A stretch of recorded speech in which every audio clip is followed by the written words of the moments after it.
조인섭 변호사의 상담소.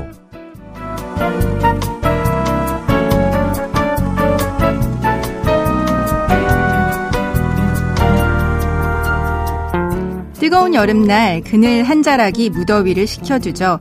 당신을 위해 아름드리 나무가 되어드리겠습니다. 마음 복잡한 날 잠시 쉬었다가 가시겠어요?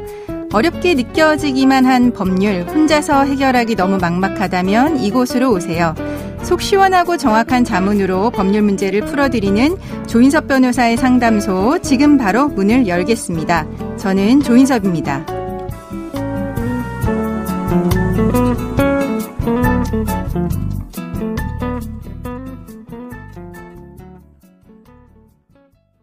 당신을 위한 로하우스 조담소, 서정민 변호사와 함께합니다. 안녕하세요. 안녕하세요. 법무법인 신세계로의 서정민 변호사입니다. 오늘은 어떤 고민이 기다리고 있는지 먼저 사연부터 알아보겠습니다. 저는 결혼한 지 10년이 됐고요. 5년 전 사업을 확장하면서 주로 지방에서 지내게 됐습니다.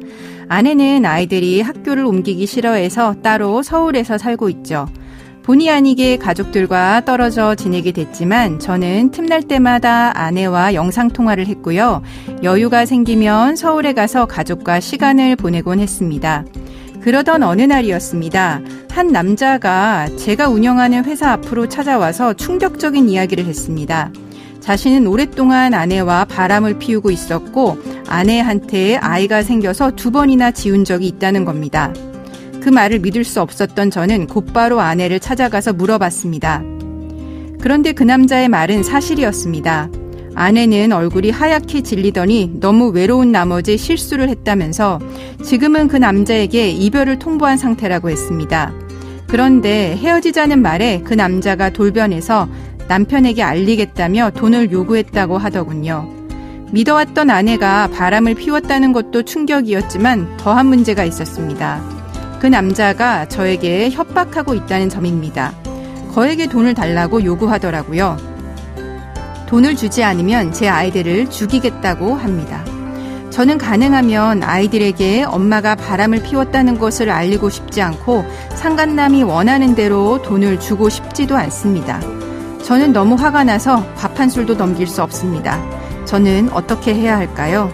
당장이라도 그 남자를 찾아가서 주먹을 날리고 싶을 정도입니다.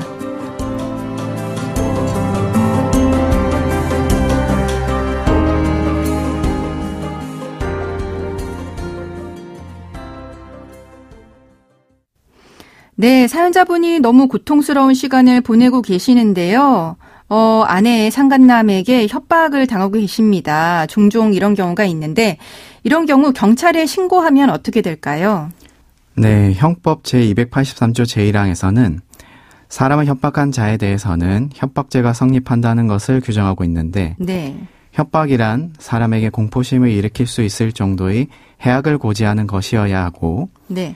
발생이 가능한 것으로 생각될 수 있을 정도의 구체적인 해악에 고지해야 한다는 것이 대법원 판례입니다. 네, 아이들을 이제 해코지하겠다라고 하는 거죠. 이 사안은요. 예.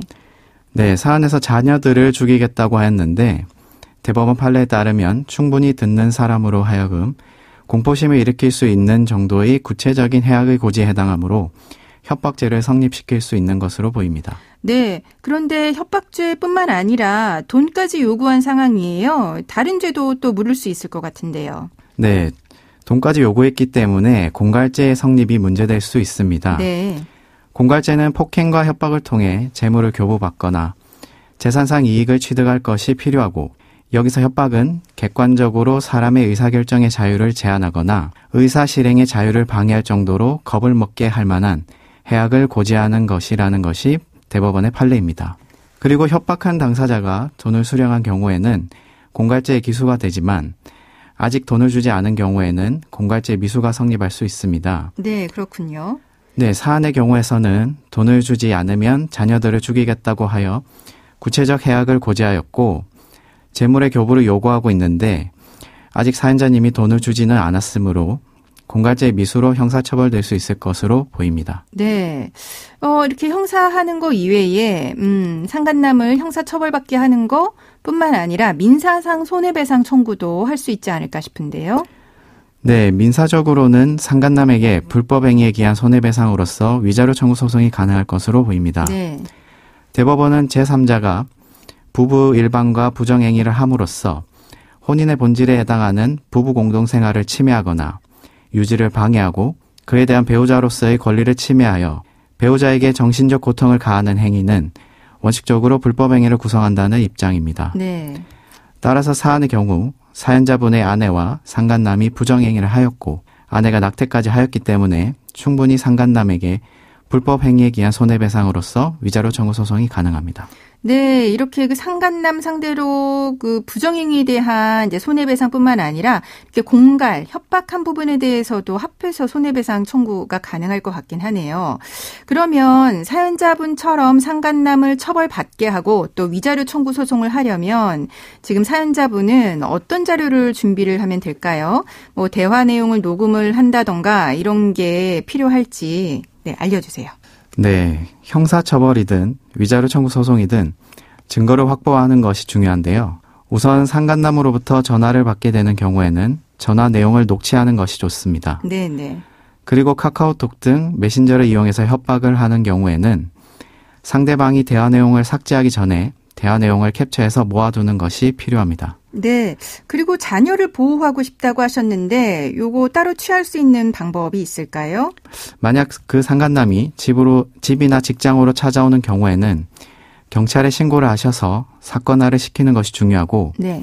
법원에 증거보전 신청을 하셔서 근처 CCTV를 확보하는 것도 가능합니다. 경찰에 신고를 하신 경우에는 사연자분의 가족들, 특히 협박의 대상인 자녀들에 대한 신변보호 신청을 하실 수 있고 법원에 접근금지 가처분 신청도 할 수 있습니다. 네, 여러 조치를 취하실 수는 있겠네요. 사연자분은 일단 화가 많이 난 상태인 것 같은데요. 말처럼 이제 한 대 때려주고 싶다라고 하셨는데 만약 사연자분이 상간남을 폭행하거나 상해를 입힌다면 이거는 어떻게 될까요? 실제로 비슷한 사건도 있지 않았을까 싶은데요. 네, 다른 사건에서 분을 이기지 못한 남편이 상간남을 때린 경우가 있었는데 네. 아무리 이런 억울한 사정이 있더라도 형법상 폭행죄가 성립할 수 있고 상해가 발생한 경우에는 상해죄가 성립할 수 있는 등 형사상 처벌을 받을 수 있습니다. 네. 제가 진행했던 사건 중에는 상간남이 다친 정도가 매우 심한 경우가 있었는데 네. 도리어 부정행위의 피해자인 배우자가 중한 처벌을 받게 되어서 어쩔 수 없이 상간남과 합의를 진행한 경우도 있었습니다. 네, 그러니까 이렇게 되면 합의를 하게 되니까 오히려 억울하게 되는 거죠.